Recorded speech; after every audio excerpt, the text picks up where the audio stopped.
नमस्कार मित्रांनो, मी हेमंत. मित्रांनो, राजकीय खळबळ ही महाराष्ट्रात काही नवीन उरलेली नाही. आपण भरपूर राजकीय खळबळी बघितलेल्याच आहे. पण एक असा प्रकार घडला आहे ज्याच्यामुळे राजकीय नेत्याची घरातली खळबळ ही चव्हाट्यावरती आलेली आहे. घटना आहे विनायक राऊत, शिवसेना उद्धव बाळासाहेब ठाकरे गटाचे सिंधुदुर्ग रत्नागिरीचे माजी खासदार विनायक राऊत, ज्येष्ठ नेते, सिनियर नेते ठाकरेंच्या शिवसेनेमधले, त्यांच्या सुनेने पत्रकार परिषद घेतली आणि पत्रकार परिषदेत त्यांनी जे आरोप केले अतिशय धक्कादायक, अतिशय खळबळजनक. त्यामुळे याची चर्चा आता पूर्ण महाराष्ट्रात होऊ लागलेली आहे. पूर्ण आपण ते समजून घेऊया, प्रकरण काय आहे, त्यानंतर राऊतांनी काय प्रतिक्रिया दिली आणि ही घडामोड आता कोणत्या स्टेजवर येऊन पोहोचलेली आहे ते आपण बघूया. विनायक राऊतांची सून गिरिजा राऊत म्हणजेच विनायक राऊतांचे सुपुत्र गीतेश राऊत यांची पत्नी गिरिजा राऊत यांनी पत्रकार परिषद घेतली आणि पत्रकार परिषदेत अनेक खळबळजनक खुलासे केले. काही खूपच वैयक्तिक होते, ते सांगायला होते की हवे होते की नाही माहीत नाही, पण त्या माहितीच्या अनुषंगाने ज्या काही घटना घडल्या आहेत त्या महत्त्वाच्या आहेत, त्या आपण व्यवस्थित समजून घेऊया. पहिली गोष्ट, गिरिजा राऊत यांनी सांगितलं की जेव्हा आमचं लग्न जमलं म्हणजे डिसेंबर 2017, 3 डिसेंबर 2017ला गीतेश राऊत आणि गिरिजा राऊतचं लग्न झालं. जेव्हा हे लग्न जमलं त्यावेळी बऱ्याच गोष्टी आम्हाला खोट्या सांगण्यात आल्या. त्यामध्ये हे की आपला मुंबईमध्ये एक खूप मोठा बंगला आहे, 3 BHK आलिशान फ्लॅट आहे, तिथे आपण राहणार वगैरे वगैरे. आणि जेव्हा लग्न होऊन गिरिजा नांदण्यासाठी आल्या त्यावेळी त्यांना एका झोपडपट्टीतल्या घरात नेण्यात आलं असं त्या म्हणाल्या. याबद्दल मग गीतेश राऊत यांना नवऱ्याला विचारणा केली होती की तुम्ही तर हे म्हटले होते की आलिशान 3 BHK फ्लॅट आहे वगैरे असं काहीतरी, पण ही तर झोपडपट्टी आहे. तेव्हा त्यांनी अतिशय रागाने अपमानजनक वागणूक दिली, शिव्या दिल्या वगैरे वगैरे. त्यानंतर लग्नानंतर ह्या गणपती दर्शनाला गेल्या. गणपती दर्शनाच्या वेळी आता हे सगळं गिरिजा राऊत यांचे शब्द आहेत, त्यांनी सांगितलेली माहिती आहे. अवजड साडी घातलेली होती, नवीन नवरी म्हणून दागिने घातलेले होते, त्यामुळे चालायला थोडा त्रास होत होता, हळूहळू चालत होत्या. त्यावरती सर्वांसमोर मंदिरामध्ये गीतेश राऊत हे खूप चिडले गिरिजा राऊतवरती आणि तुझी कुठं नेण्याची लायकी नाही या शब्दात अपमानित केलं नवीन नवरीला. यानंतरचा जो खुलासा आहे तो सर्वात धक्कादायक आहे, त्याची चर्चा सर्वात जास्त होत आहे. ते म्हणजे असं की गिरिजा राऊत म्हणतात की लग्नानंतर आम्ही हनीमूनसाठी उटीला गेलो होतो. उटीला गेल्यानंतर त्या ठिकाणी गीतेश राऊत आणि गिरिजा राऊत या पती पत्नीमध्ये कुठल्याही प्रकारचे शरीर संबंध प्रस्थापित झाले नाही. जेव्हा की हनीमून हा असतोच त्यासाठी की नवरी नवरदेवाला प्रायव्हसी मिळावी, त्यांना एकांत मिळावा, एकमेकांसोबत वेळ घालवता यावा म्हणून, पण कुठलेही शरीर संबंध प्रस्थापित झाले नाहीत. त्यानंतर डिसेंबर 2017 ते सप्टेंबर 2018 इतका मोठा काळ या दोघांमध्ये कुठल्याही प्रकारचे शरीर संबंध प्रस्थापित झाले नाही. जेव्हा गिरिजा राऊत म्हणाल्या की मीच त्यांना विचारायचे तुम्ही असं का वागताय, हे हा काय प्रकार आहे, असं का बरं, तसं का बरं, म्हणजे मी त्यांच्या जवळ जाण्याचा प्रयत्न करायचे, त्यावेळी ते म्हणायचे की घरात आई आहे, आपण जर काही केलं तर आईला आवाज जाईल, तेव्हा घरी नको. मग ते एका दुसऱ्या ठिकाणी गेले होते तर तिथे सुद्धा नको, नोकरांच्या खोल्या आजूबाजूलाच आहेत, त्यांना आवाज जाईल, इथे नको, असं ते म्हणायचे. शेवटी वैतागून ती म्हणाली की मी त्यांना जोर जबरदस्तीने विचारलं की असं का करताय तुम्ही, इतके दिवस झाले आपल्यामध्ये ही गोष्ट का घडू शकत नाही.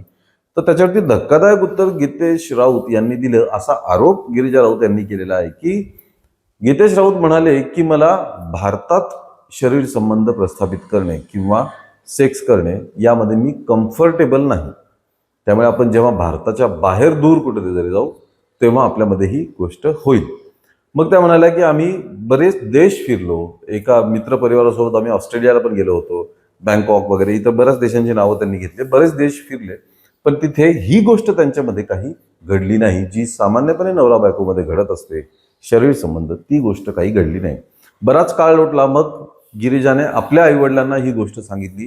तिचे आईवडील मग विनायक राऊतांना येऊन भेटले आणि हा सगळा प्रकार सांगितला. तेव्हा म्हणाले की ठीक आहे, आपण याच्यावरती काम करूया आणि ह्याला सुरुवात करूया, असं म्हणून मग या बाबतीत सरळ निष्कर्ष हा काढला राऊत परिवाराने की गिरिजालाच कसली तरी बाहेरची बाधा झालेली आहे. बाधा झाली आहे म्हणून तिच्यावरती उपचार करावे लागतील. उपचारही कोणते? अघोरी उपचार. विनायक राऊतांचे चुलत भाऊ आबा राऊत यांनी आणि काझी बाबा आणि फिरोज शेख नावाचे 2 भोंदू मांत्रिक बाबा या सर्वांकडे गिरिजाला नेण्यात आलं.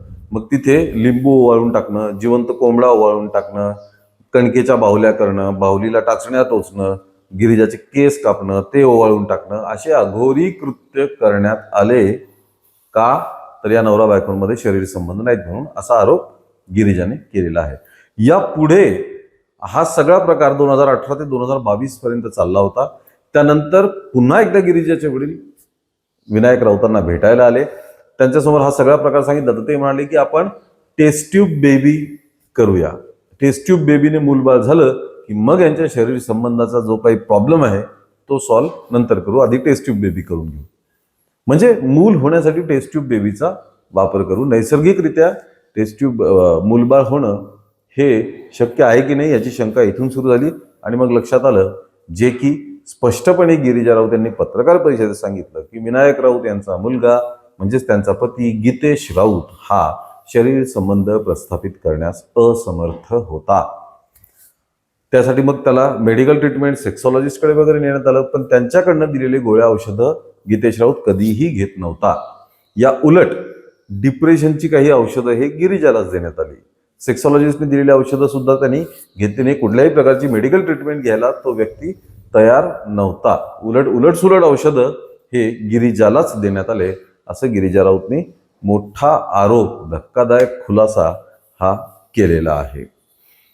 या उपर मग सासूबद्दलच्याही तक्रारी आहेत की सासू गितेश घरी असताना वेगळं वागायची, गितेश नसला की टोमणे मारणं, घालून पाडून बोलणं, घरच्यांना अपमानित करणं, घरच्यांबद्दल वाईट साईट बोलणं, हे सगळं करायचे. याचा पुढचा धक्कादायक खुलासा म्हणजे विनायक राऊत हे कितपत या गोष्टीत मध्यस्थी करत होते.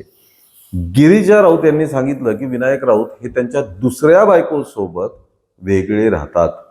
वर्षातनं फक्त 2 ते 3 वेळेस ते आमच्या घरी यायचे. विनायक राऊतांना दुसरी पत्नी आहे, त्यांना दुसरी मुलगी सुद्धा आहे आणि ते जास्त करून त्यांच्याच घरी त्यांच्यासोबत वेगळ्या ठिकाणी राहतात. ते गितेश राऊत, त्यांची आई आणि गिरिजा राऊत यांच्यासोबत राहत नव्हते. हा सुद्धा एक धक्कादायक खुलासा करण्यात आला. यानंतर गिरिजा राऊत यांनी पोलिसांमध्ये रीतसर तक्रार दाखल केली आहे 7 जणांविरुद्ध. विनायक राऊत, त्यांचा मुलगा गितेश राऊत, विनायक राऊतांची पत्नी श्यामल राऊत, एक काझी बाबा आबा राऊत जे विनायक राऊतांचे चुलत भाऊ आहेत, आणि फिरोज नावाचा एक अजून एक बाबा ज्याला अटक सुद्धा करण्यात आली आहे. इतक्या जणांवरती गुन्हा दाखल करण्यात आलेला आहे. जेव्हा विनायक राऊतांनी मग अटकपूर्व जामिनासाठी अर्ज केला तेव्हा न्यायालयातर्फे सुनावण्यात आलं की 23 जुलैपर्यंत विनायक राऊतांना अटक करू नका किंवा त्यांना चौकशीसाठी सुद्धा बोलू नका. पण अटकेची टांगती तलवार विनायक राऊतांच्या डोक्यावरती आहे.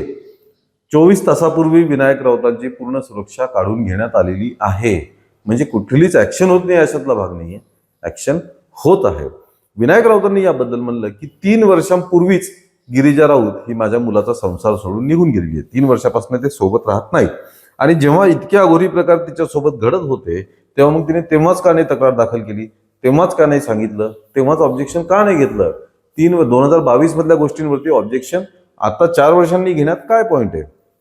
प्लस विनायक राऊत हे म्हणाले की तिने डिवोर्स पिटिशन दाखल केलेली आहे. त्या अंतर्गत ती महिना 2 लाख रुपये तिने आधी मागितले होते, त्यानंतर तो आकडा 5 लाखांवरती केला. महिना 5 लाख रुपये, टोटल एक हाती रक्कम 12 कोटी रुपये प्लस महिना 5 लाख रुपये, इतके पैसे ती मागतीये. आलिशान फ्लॅट विथ टेरेस गार्डन ती मागतीये, प्लस एक ऑटोमॅटिक कार सुद्धा तिला पाहिजे.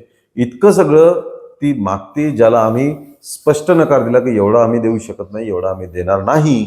ते देत नाहीये म्हणून त्या रागापोटी तिने हे सगळे आरोप आमच्यावरती केलेले आहेत. हा इतका खळबळजनक प्रकार घडलेला आहे. आता हा काही नवीन प्रकार आहे का? नाही, याआधी सुद्धा अशा गोष्टी झालेल्या आहेत, पण एका राजकीय परिवाराबद्दल हे होत आहे म्हणून त्याची चर्चा जास्त होतीये. दुसरी गोष्ट, एखादा पुरुष शरीर संबंधासाठी असक्षम असणं ही सुद्धा काही पहिल्यांदा समोर आलेली गोष्ट नाही. अशा बऱ्याच केसेस घडलेल्या आहेत, पण त्या निमित्ताने जे अघोरी उपचार करण्याचा जो प्रकार करण्यात आला तो जास्त धक्कादायक आणि खळबळजनक आहे. त्यामुळे या प्रकरणाची खूप मोठी चर्चा होताना आपल्याला दिसून येत आहे. बघूया या बाबतीत पोलीस पुढचं पाऊल काय टाकतात, न्यायालय पुढे काय सांगतं आणि कायदेशीर कारवाया कधी सुरू होतील आणि कोणाकोणावरती होतील हे ज्या क्षणी होईल लगेच आम्ही तुमच्यासाठी ती माहिती घेऊन येऊ. मित्रांनो, या गोष्टींवरती तुमची काय प्रतिक्रिया आहे ती नक्की कमेंटमध्ये कळवा. या व्हिडिओला लाईक आणि शेअर करा आणि आमच्या चॅनलला ताबडतोब सबस्क्राईब करा. धन्यवाद.